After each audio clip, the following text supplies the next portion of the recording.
Hello there and welcome back to Business Today. Thank you for staying with us. Now we're getting to our conversation where we are talking about international trade relations. And joining us is Kavins Adere, who is a scholar of international relations and also an expert at China-Africa Cooperation. Thank you so much for joining us. Thank you for having me. All right, now let's get into the conversation of trade between two countries. Now, and specifically we're looking at Kenya and China. Since when it started up to now, what have we gained as a country, and have we been able also to give them something to benefit from their trade? Well, thank you for your question. I think Kenya, when Kenya gained independence, China was one of the foremost countries to establish diplomatic ties with Kenya. And that means that the two countries are this year celebrating 60 years of diplomatic relations.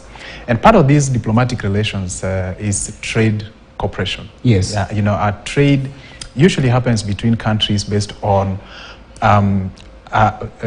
preferential as well as strategic advantages that the countries have. So if you look at, for example, China and Kenya today, China is a highly industrialized country. Kenya is an aspiring industrial nation.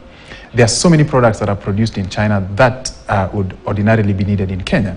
So over the years, the two countries have made tremendous efforts to strengthen their trade and economic cooperation.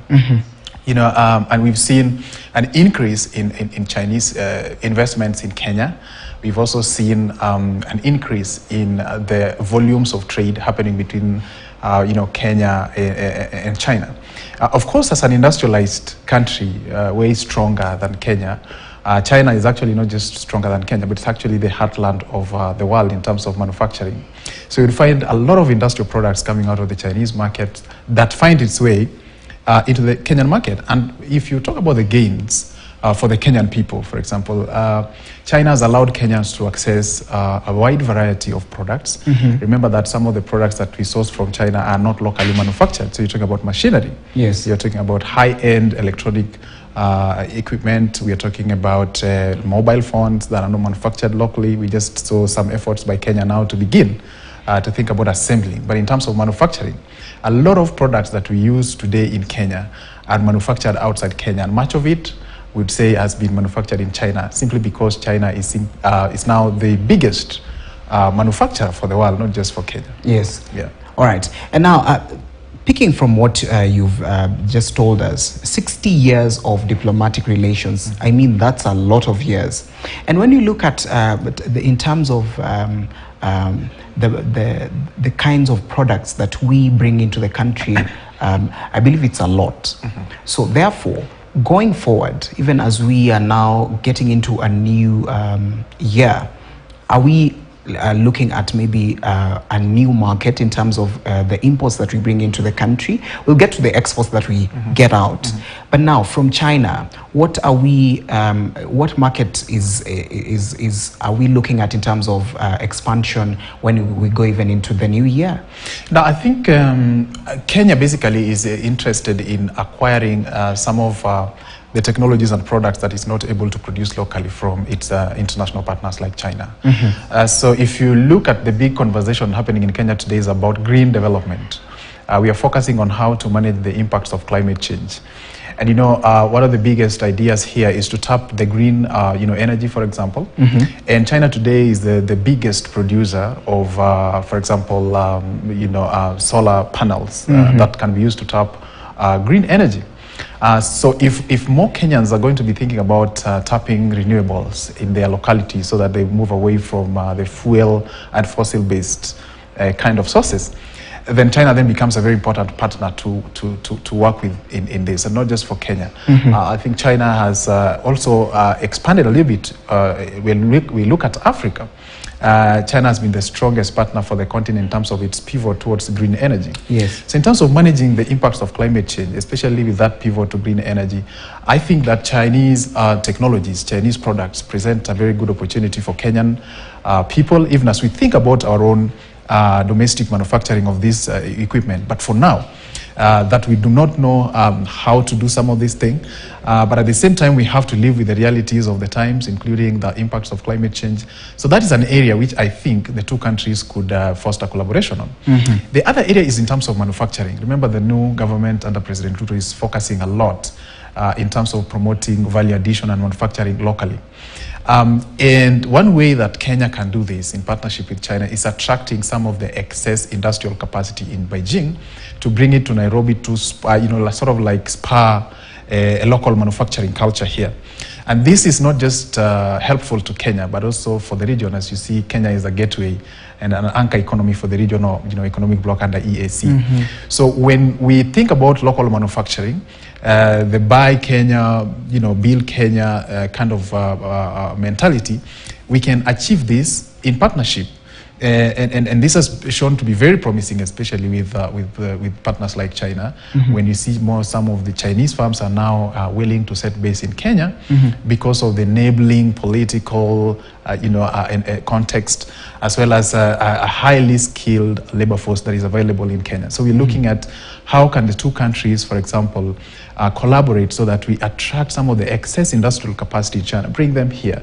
And that will not just create jobs, but will also improve the local competitiveness of our own farms, and then it also help with the production of products that we can then re-export and earn foreign exchange from. So while Kenya is doing all it can, one way of fostering the manufacturing sector is through partnership, strategic partnership with countries that have already leapt, in this area, and one of them is China. All right, and let's also look at another thing. When it comes to trade between Kenya and China, the trade deficit has been widening, and this year also it widened to around 480 billion Kenya shillings. And compared to maybe last year, the other year, 2021, when it was around 470 billion, if I'm not wrong. So therefore, when you look at the trade deficit of, because we are importing more than we export. So therefore, at the end of the day, how do we maximize the products that we have in order for us to at least export more? Because now this created a market for. Last year, we opened, Beijing opened the market for avocados from Kenya. This year we had anchovies, of course, omena. So therefore, what other products can we as a country maximize on and say, okay, these are the requirements that are needed for us to export. We work on them and make sure that at least we export them. No, certainly. I think a lot of debate has happened about the balance of trade between Kenya and its international partners, chiefly China. And sometimes this debate, in my view, is premised on out of context, considerations. So if you look at the volumes of trade, as you rightfully mentioned, there is a huge deficit. Kenya, of course, imports more value of products from China than it exports to China. Yes. And this has been due to a number of factors. And the first one is the fact that, of course, many of the products that we import from China, especially in the domain of technology, are also intended to strengthen local capability so that we grow our own industrial capacity to export, including back to the Chinese market. Number two, it is also based on the relative complexity of the Kenyan economy versus the Chinese economy. There are certain things that we want, there are certain products we want, certain technologies that we want. The Chinese already have them. The Kenyans are still developing them. By attracting some of these technologies here, right? If you look at, for example, in the last decade, Kenya and China have ramped up collaboration under the Belt and Road Initiative, which has seen a lot of infrastructure projects, operationalized in Nairobi. Now, part of the tools that have been used to implement this certainly have been imported. But that is not the end of the story, that we will hope that this will form a sustainable basis of collaboration so that we strengthen the local capacity. But in terms of reducing the deficits, that is why we are now seeing an increased effort by the Kenyan government to promote some of our own products into the Chinese market. And this has been made possible by some of the responsive Chinese policies. There is what they call the Green Lanes Initiative that was agreed upon between African countries under the Forum on China-Africa Collaboration with their Chinese counterparts, that China is going to allow African produce to enter into the Chinese market. Now, last year, as you mentioned, Kenya became the first African country to export fresh avocados into the Chinese market. And that happened in August. And in just 3 months after August, Kenyan farmers, earned over 67 billion shillings from that export. It just shows you the potential that we have. And so there is increased, I think, need for us to diversify also our products in terms of what we are sending into the Chinese market. This year, Kenya again exported the fresh anchovies or the omenas into the Chinese market. It's a positive signal that the Chinese market is not closed to the Kenyan product. I think what it speaks to is the need for Kenyan products to increase in competitiveness. As you know, Chinese market, like any other global market, attracts product from very many countries. So for you to access it, then you have to be very competitive. And that's why I'm happy with certain, foregoing processes. For example, in the process to export avocados into the Chinese market, the conditions for that export has improved local competitiveness of the avocado industry, such that we are now able not just to export to the Chinese market, but also to target other additional markets, because our quality has certainly gone higher. And this is the type of thing now that Kenyan sectors, the agricultural sector, the technology sector, because Kenya is also very good with young people and technology. Yes. So we want to see more agricultural produce. While the president was there during the Belt and Road Forum, President Ruto negotiated for entry of additional products such as macadamia. We hope to see entry of this agricultural produce into the Chinese market, and not just agricultural. Kenya has also industrial products that we make here. Build Kenya, our process has come up with local capabilities to manufacture things which are unique to Kenya that can also be exported to the Chinese market, whether you're talking about apparel or some of these items that are coming out of our special economic zones. So I hope and I believe that there is enough bandwidth for the two countries to expand collaboration in terms of product exchanges, service exchanges, in another very innovative way, in my view, that can also lead to reduction in the balance of trade between the two countries is the issue of tourism, right? China is now the biggest tourism market, and Kenya actually boasts one of the most pristine tourism sites and products in the country. So I think recently we've seen the Kenyan government make very spirited efforts to advertise the tourism products to the Chinese market. If Kenya can attract even just about 1 million Chinese tourists coming over per year, that would be a net gain for the economy. Because I think data we have as of last year, Kenya attracted just about 50,000 Chinese tourists coming in. So if we expand that and scale it just to 1 million, you can imagine the impact that would have in terms of earning Kenya the foreign exchange, and in terms of reducing the deficit of trade and economic cooperation that exists between the two countries. Okay.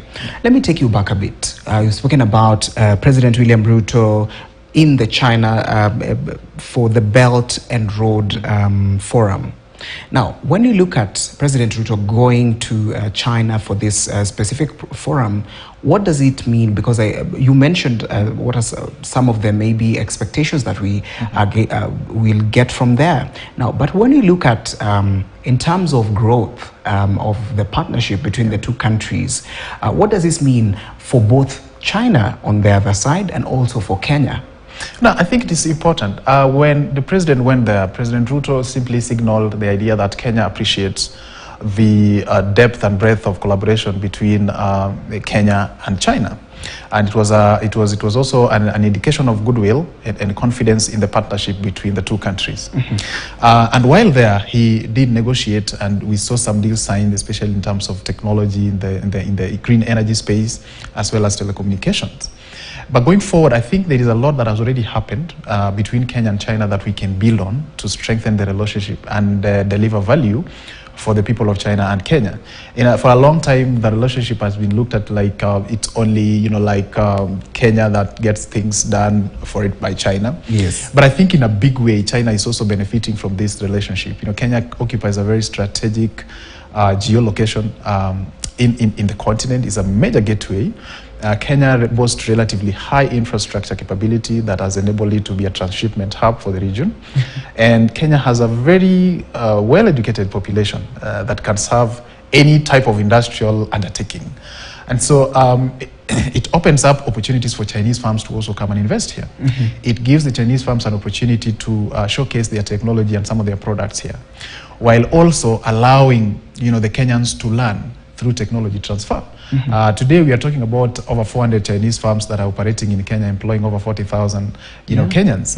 And the localization data that we have is about 90% and above. That means that in every company that employs Kenyans, 90% of the workforce is actually local. So if we can get more of our people into those strategic positions so that they earn some knowledge, they get to learn about the technology that is in China, and so that we can be able to develop our own domestic capability. I think that will be very helpful going forward for Kenya, but at the same time for China, because Kenya offers it a gateway into the East African region and also the Africa as a whole, especially now that we're talking about continental free trade area, which President Ruto is a very huge champion of. If we can open the African market, integrate the African economies, and have Kenya as a hub for manufacturing and value addition and processing, then that is going to create value not just for Kenya, not just for China, but also the entire continent. All right. And now let's also move and look at the China Trade Week that just ended the other week. Right. And of course, some signings were done, some treaties were signed. So therefore, what does this mean for us as a country going forward? I think that the China Trade Week really presents an opportunity for the Chinese enterprises to come and showcase the capability that they have, and also to learn about the Kenyan market. And the recently staged China Trade Week attracted over 80 exhibitors from China to showcase some of their products, and also to learn about the Kenyan market. What is clear is that there is a lot of interest in the Kenyan market. There is a lot of confidence in the Kenyan market by Chinese firms and Chinese enterprises. And if we can attract more of them to come and set base here, then we're talking about getting enough reasonable technology. We are talking about creating enough jobs, and we are talking about creating an opportunity to do additive manufacturing that can then be re-exported, including to the Chinese market. So I think going forward, the week simply showed the enthusiasm that some Chinese firms have on the Kenyan market. It's a mark of confidence that people want to come and invest here. And I think it's a good thing for Kenya when we attract high-value partners who can then come in and set base here and do business and create opportunities for trade and engagement with the Kenyan people.